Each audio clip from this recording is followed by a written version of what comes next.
नमस्कार, prime time में आपका बहुत स्वागत है। मैं हूं आपके साथ सुमित शर्मा। नगरीय निकाय चुनाव को लेकर बीजेपी ने चुनावी करवट ले ली है। उम्मीदवारों के चिंतन मंथन के साथ 64,634 बूथों पर उतर गई है पार्टी। बूथ विजय संकल्प अभियान के साथ निकाय चुनाव में पार्टी का चुनावी शंखनाद हुआ है। चुनाव में किसी भी तरह की गुटबाजी पर विराम लगाते हुए सीएम शिवराज का ऐलान, इन चुनाव में बीजेपी का एक ही प्रत्याशी होगा और वो है कमल का फूल। प्रदेश अध्यक्ष वीडी शर्मा ने कार्यकर्ताओं का हौसला बढ़ाते हुए कहा कि बीजेपी में हर कार्यकर्ता उम्मीदवार की तरह काम करता है। पार्टी ने हर बूथ पर कार्यकर्ताओं को विजय का संकल्प दिलाया। देखिए रिपोर्ट।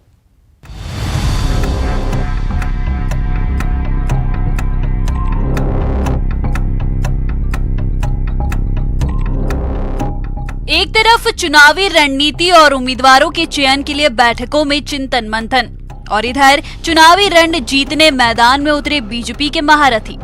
64,634 बूथ पर पहुंचते पार्टी के तमाम दिग्गज। जनसंपर्क की शुरुआत सीएम शिवराज भोपाल में बूथ विजयी संकल्प का हिस्सा बने। जबलपुर में शुरू हुए बूथ संपर्क अभियान में सांसद राकेश सिंह ने घर घर दस्तक दी। सीएम शिवराज ने कहा कि निकाय चुनाव में बीजेपी का एक ही प्रत्याशी है, कमल का फूल। हाँ, संख्यानाद हो गया। आप देख रहे हैं अपनी जनता से मिल रहे हैं कार्यकर्ता, घर घर पहुंच रहे हैं महिलाओं से, और जो हरी टीम से मुलाकात की। हाँ, घर घर जा रहे हैं। हमारे कार्यकर्ता भी आज जाएंगे। बीजेपी का संकल्प है बूथ जीतो चुनाव जीतो। हाँ, बूथ जीतेंगे तो चुनाव जीतेंगे। सर, 51% वोट पर इसका टारगेट आपको लगता है कि जनता इसी तरीके से आपको जनमत देगी और हमेशा प्रयास वही है हमारा। बीजेपी की ये खासियत है कि पार्टी के अभियान में छोटा बड़ा हर कार्यकर्ता जुट जाता है। ग्वालियर में एक साथ 66 वार्डों के सभी बूथों में अभियान की शुरुआत हुई। केंद्रीय मंत्री ज्योतिरादित्य सिंधिया ने इस अभियान में शामिल होकर थाटीपुर इलाके में घर घर दस्तक दी। हमारी पार्टी की सच्ची नींव और स्तंभ हमारे का कार्यकर्ता रहता है। उनका उत्साहवर्धन करना हमारे यशस्वी प्रधानमंत्री नरेंद्र मोदी जी की योजनाओं के आधार पर सभी लाभार्थियों से मिलना, संतुष्ट हैं कि नहीं, योजना का लाभ मिल रहा है कि नहीं, इसका मूल्यांकन टिकट की मांग उठ रही है। यही आज के कार्यक्रम का उद्देश्य था। और आज बूथ के हमारे संयोजकों से मिलकर, बीएलओ से मिलकर, बूथ अध्यक्ष से मिलकर बहुत खुशी हुई और आगामी चुनाव की तैयारी की मुस्तैदी से ये हमारी भावना है। आज यह कार्यक्रम राष्ट्र भर का रहा है।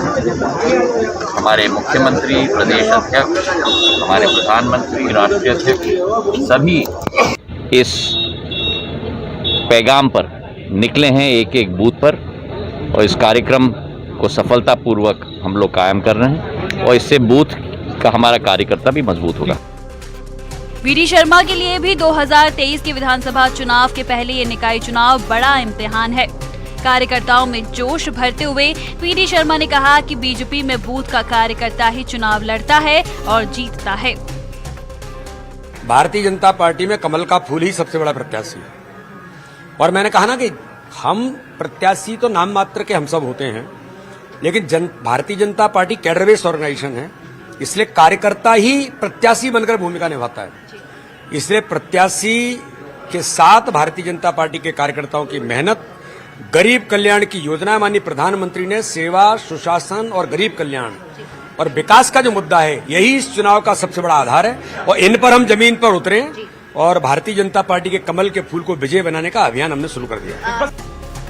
बीजेपी के लिए इम्तिहान कोई हो, पार्टी पूरी तैयारी से मैदान में उतरती है और पार्टी में बड़े से बड़ा नेता भी पार्टी कार्यकर्ता की हैसियत से ही अभियान का हिस्सा बनता है। भोपाल में सीएम शिवराज, प्रदेश बीजेपी अध्यक्ष वीडी शर्मा, ग्वालियर में केंद्रीय मंत्री ज्योतिरादित्य सिंधिया और जबलपुर में घर घर दस्तक देते सांसद राकेश सिंह। बूथ तक पार्टी की मजबूती के लिए इतने दिग्गज मोर्चा संभाले हैं।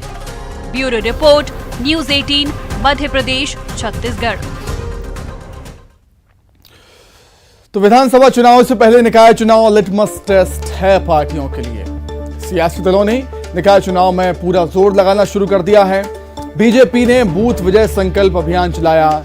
64,634 बूथों तक जमीनी पकड़ बनाने की कवायद शुरू कर दी। हर चुनाव में पूरी तैयारी के साथ उतरती है बीजेपी की, यही उसकी कार्यशैली है।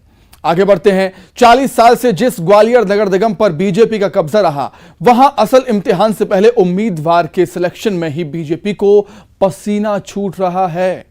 जातिगत आधार पर अनारक्षित लेकिन महिला वर्ग के लिए आरक्षित ग्वालियर में सामान्य वर्ग की महिलाएं तो दावेदार हैं ही, पिछड़े वर्ग की महिलाओं की भी यहां मजबूत दावेदारी है और पैच भी यहीं उलझ रहा है।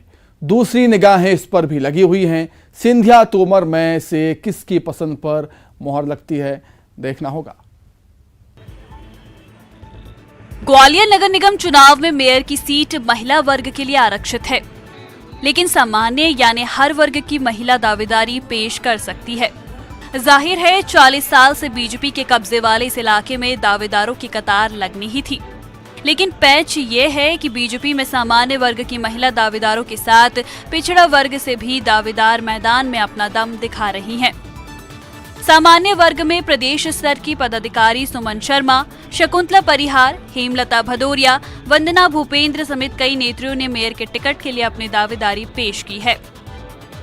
ये हमारा भाजपा परिवार है और शुरू से हमें भाजपा की जो भी रणनीतियाँ रही हैं हमने उसको सर आंखों पे रखा है। अभी क्योंकि सामान्य सीट है और मुझे पूरा विश्वास है कि हमारे वरिष्ठ जन जो भी सोचेंगे अच्छे ही सोचेंगे और जो पार्टी का निर्णय होगा वही हम सब बहनें उनके साथ रहेंगी। जिसे भी टिकट मिलता है हम सब उनके साथ रहेंगे। कोशिश हम सबकी है कि हम सब लोग अपनी अपनी बात अपने वरिष्ठ जनों तक पहुंचा रहे हैं। जी हाँ, मैंने भी हाँ जी, ये बात तो है, मैंने भी रखी है अपनी बात कि सामान सीट पे सामान चेहरे को ही मौका मिलना चाहिए। अनवरत डॉक्टर वंदना भूपेंद्र प्रेमी जमीनी स्तर पर कार्य कर रही है और राजनीति समाज सेवा का एक बहुत बड़ा दायित्व है और राजनीति ना होकर एक समाज सेवा है। तो सामान्य महिला होने के नाते, ब्राह्मण समुदाय से होने के नाते मैंने पार्टी से निवेदन किया और पार्टी और संगठन जो भी दायित्व देंगे, जो भी निर्णय होगा वो सर्वमान्य होगा। लेकिन हमारी उम्मीद पार्टी से बहुत अधिक है क्योंकि एक निष्ठावान कार्यकर्ता जो लोगों के बीच में दिनों रात रहता है वो ऐतिहासिक जीत दिलाता है, ऐसी हमारी कामना है। पूरी ग्वालियर की जो 5.5 लाख जनसंख्या महिलाओं का प्रतिनिधित्व करती है, वहाँ डॉक्टर वंदना भूपेंद्र प्रेमी हर घर में है। तो बस निवेदन करती हूँ, अगर पार्टी हम पे विश्वास जताती है तो जीत ऐतिहासिक होगी। तो ग्वालियर चंबल इलाके में पैच सिर्फ इतना ही नहीं है, सवाल ये भी उठ रहा है कि तोमर और सिंधिया में से किसकी पसंद पर मुहर लगेगी।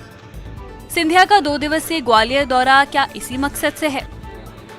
हालांकि संभागीय चयन समिति के संयोजक सांसद विवेक शेजवलकर के मुताबिक टिकट का पैमाना एक ही है, जीतने वाला उम्मीदवार।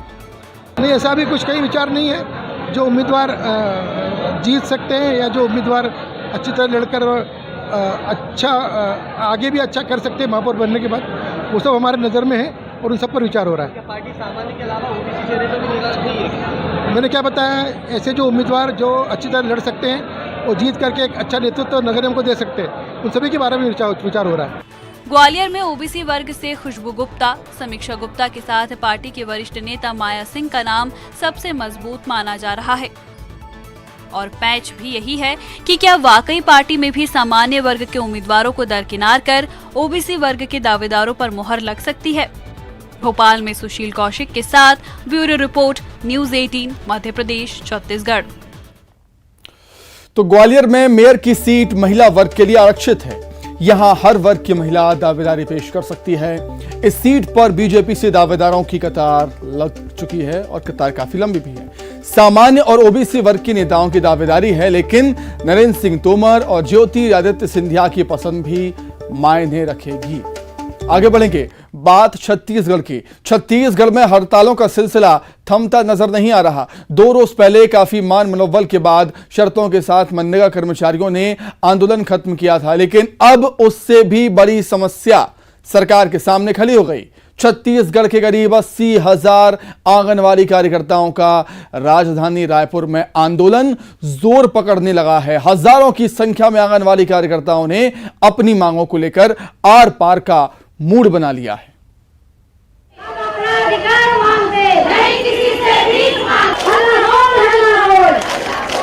नहीं चलेगी, नहीं चलेगी, इन दिनों राजधानी रायपुर में ऐसा नजारा आम हो चुका है। भीषण गर्मी में ना बदरा है, न पानी है, लेकिन हड़तालों की बरसात जरूर हो रही है। राजधानी के तपिश को आंदोलन की आग और बढ़ा रही है। करीब 2 रोज पहले एक मनरेगा के संविदा कर्मचारियों का आंदोलन मुसीबत बनकर खड़ा था। जैसे तैसे सरकार ने आश्वासन देकर उनकी हड़ताल खत्म की, लेकिन अब एक नई परेशानी सामने खड़ी है।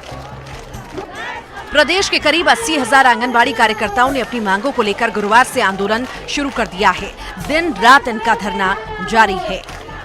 भीषण गर्मी में पूरे प्रदेश की आंगनबाड़ी कार्यकर्ता सहायिका यहाँ पर एकत्रित हुई है और यहाँ करीबन 80,000 हजारों की संख्या में हमारी बहनें आई है।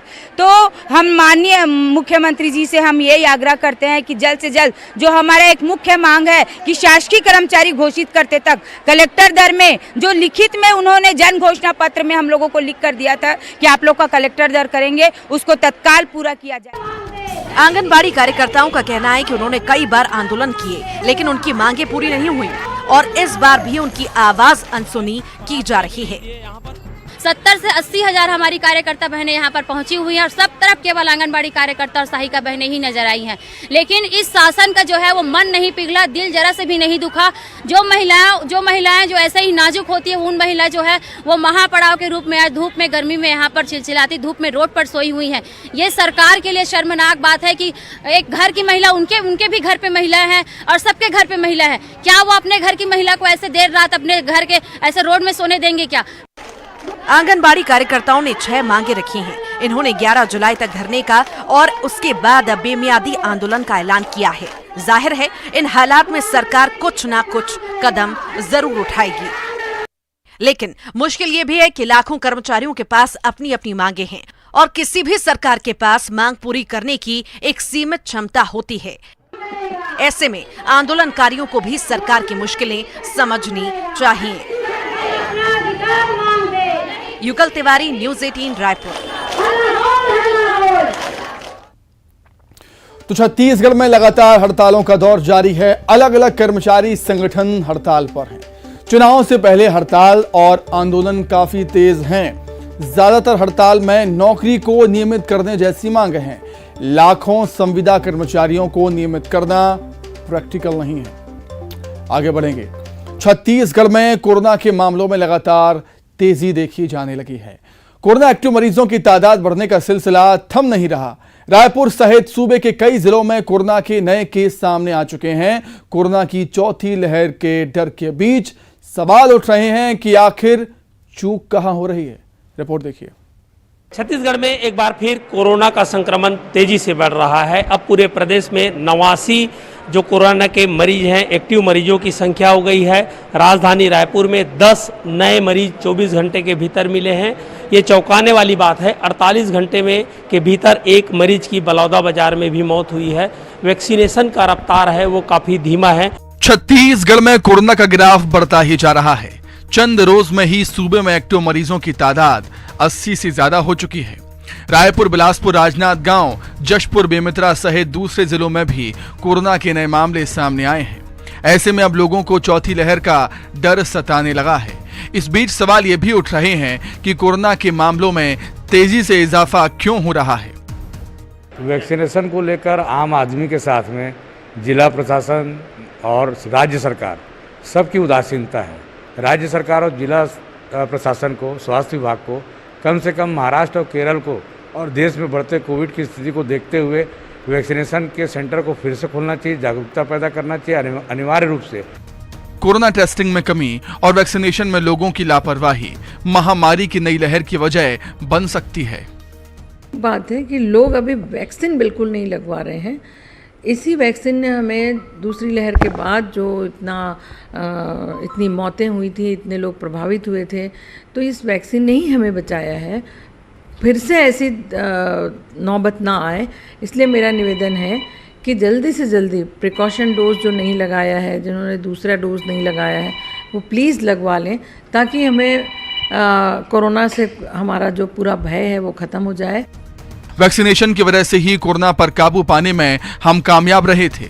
कोरोना वैक्सीन ने ना जाने कितनी जिंदगियां बचाई, या यूं कहें कि दुनिया को बचाया। अब तो बच्चे भी अपील कर रहे हैं कि वैक्सीनेशन में लापरवाही मत करिए। मैं ये करना चाहता हूँ कि सभी 12 साल के ऊपर बच्चों को लगवाना चाहिए।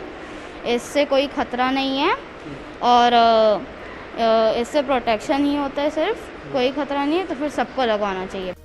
कोरोना से दुनिया भर में मची तबाही को इतिहास कभी नहीं भूल सकता, लेकिन जरूरत सिर्फ इतिहास को याद करने की नहीं बल्कि उससे सबक लेने की भी है। दूसरा, जो लोग हैं वो थोड़ी सी जो है लापरवाही बरत रहे हैं। चूंकि बीच में कोरोना का संक्रमण कम हो गया था, तो ऐसे में लोग लापरवाही बरत रहे हैं। कोविड गाइडलाइन का पालन भी नहीं हो रहा है। लेकिन जिस तरह से प्रदेश में मामले बढ़ रहे हैं, अब जरूरत इस बात की है कि वैक्सीनेशन की रफ्तार बढ़ानी होगी, साथ ही साथ जो कोविड का गाइडलाइन है उसे पालन करना होगा। कैमरा पर्सन इमरान कुरैशी के साथ युगल तिवारी, न्यूज़ 18 रायपुर। तो केवल छत्तीसगढ़ ही नहीं, देश के कुछ हिस्सों में कोरोना के मामले बढ़ रहे हैं। छत्तीसगढ़ में भी अचानक कोरोना का ग्राफ बढ़ा है। कई जिलों में कोरोना के नए मामले सामने आए हैं। कोरोना टेस्टिंग और वैक्सीनेशन में तेजी लाने की जरूरत है। वैक्सीनेशन की वजह से ही कोरोना काबू में आया था, ये सब हम जानते हैं। इसलिए अभी भी सावधान रहिए, सतर्क रहिए। आगे बढ़ेंगे। अब बात मध्य प्रदेश के जंगल के राजा की, जिनका दीदार करने पहुंचे हैं सीएम शिवराज। प्रदेश के मुखिया सीएम शिवराज पूरे परिवार के साथ कान्हा टाइगर रिजर्व पहुंचे। अपने खास अंदाज में सीएम ने सफारी का आनंद उठाया।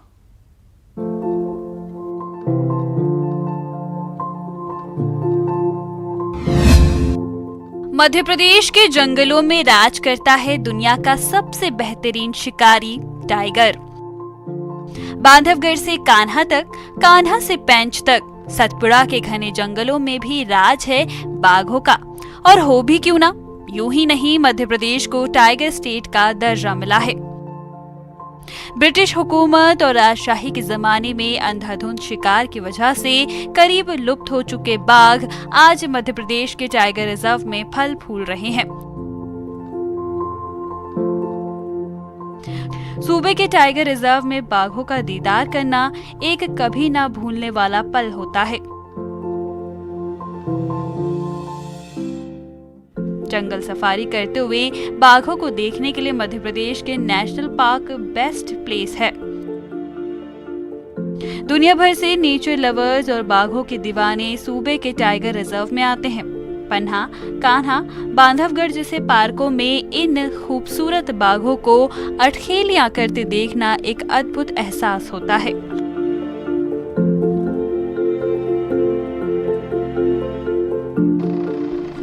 मध्य प्रदेश के मुखिया सीएम शिवराज सिंह चौहान को भी बाघों से खूब लगाव है।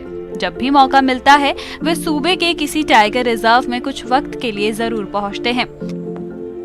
वैसे भी सीएम शिवराज प्रकृति के प्रति अपने लगाव के लिए जाने जाते हैं। सीएम शिवराज रोज एक पौधा भी लगाते हैं। अब जरा कान्हा टाइगर रिजर्व में सीएम का ये अंदाज भी देख लीजिए। पूरे परिवार के साथ जंगल सफारी की जीप पर सैलानियों की टोपी लगाकर सीएम निकल पड़े हैं टाइगर सफारी के लिए।